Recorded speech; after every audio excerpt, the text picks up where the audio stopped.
यह कथा पांडवों में सबसे शक्तिशाली भीम और हनुमान जी के अद्भुत मिलन और उनके बीच हुए संवाद को पूरी तरह से उजागर करती है। महाभारत काल में पांडव अपने वनवास के दौरान विभिन्न स्थानों पर घूमते हुए नए अनुभव प्राप्त कर रहे थे।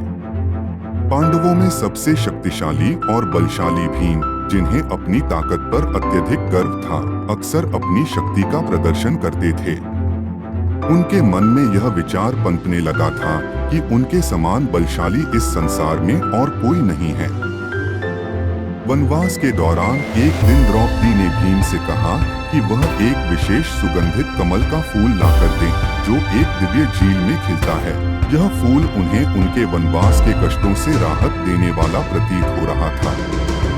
भीम तुरंत उस फूल को लाने के लिए जंगल की ओर निकल पड़े। जंगल में चलते चलते भीम ने अपनी असीम शक्ति का प्रदर्शन करते हुए बड़े बड़े वृक्षों को गिरा दिया, रास्ते में आने वाले जंगली जानवरों को डरा दिया और पूरे जंगल को जैसे हिला दिया। चलते चलते उन्हें एक सुंदर झील के पास पहुंचने का आभास हुआ। वह झील पर्वतों और घने पेड़ों से घिरी हुई थी। झील की ओर बढ़ते समय उन्होंने एक बूढ़े बंदर को रास्ते में लेटा हुआ देखा। बंदर ने अपनी पूंछ को मार्ग में फैला रखा था, जिससे रास्ता पूरी तरह अवरुद्ध हो गया था। भीम ने बंदर से कहा, हे बंदर, मुझे रास्ता दो, मैं जल्दी में हूँ। बंदर ने आंखें खोली और शांत स्वर में उत्तर दिया, मैं बूढ़ा और कमजोर हूँ। मेरी पूंछ हटाने की शक्ति मुझ में नहीं है। अगर तुम्हें जल्दी है तो स्वयं मेरी पूंछ हटा लो और रास्ता बना लो। भीम को यह सुनकर गुस्सा आ गया। उन्होंने कहा, क्या तुम जानते हो मैं कौन हूँ? मैं पांडवों में सबसे बलशाली भीम हूँ। मैं अपनी ताकत से बड़े बड़े पर्वत हिला सकता हूँ। तुम्हारी यह छोटी सी पूंछ हटाना मेरे लिए कोई बड़ी बात नहीं है। बंदर ने मुस्कुराते हुए कहा, अगर तुम इतने बलशाली हो तो कृपया मेरी पूंछ हटा दो। भीम ने पूरे बल के साथ पूंछ को हटाने का प्रयास किया, लेकिन वह अपनी जगह से हिली तक नहीं। उन्होंने अपनी पूरी ताकत झोंक दी, लेकिन फिर भी पूंछ को हिला नहीं सके।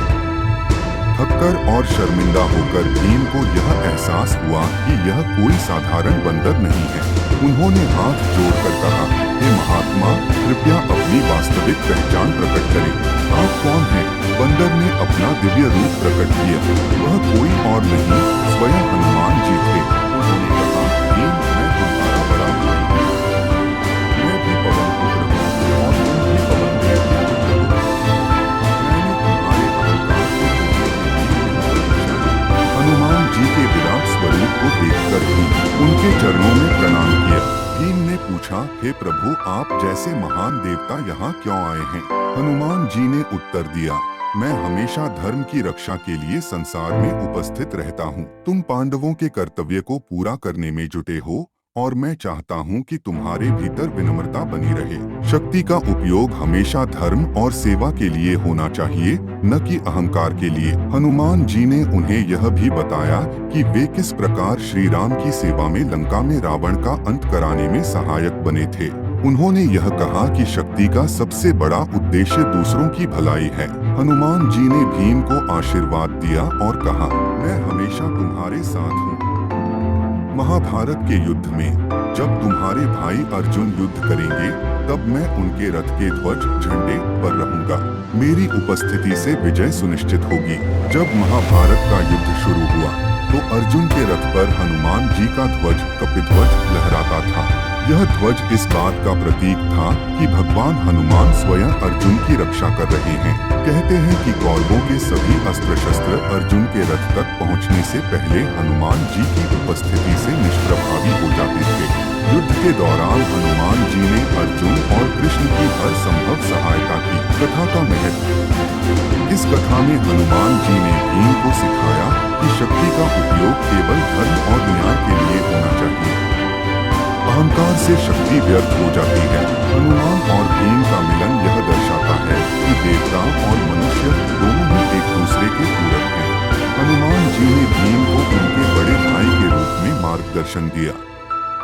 यह कथा हमें यह सिखाती है कि शक्ति और विनम्रता का संतुलन धर्म की रक्षा में सहायक होता है। यह कथा यह दर्शाती है कि हनुमान जी केवल रामायण तक सीमित नहीं हैं। वे हर युग में धर्म और न्याय की स्थापना के लिए उपस्थित रहते हैं। हनुमान जी और भीम की यह कथा शक्ति, भक्ति और विनम्रता का आदर्श उदाहरण है। यह हमें सिखाती है कि जीवन में विनम्रता का महत्व कितना अधिक है, चाहे हम कितने भी बलवान या बुद्धिमान क्यों न हो।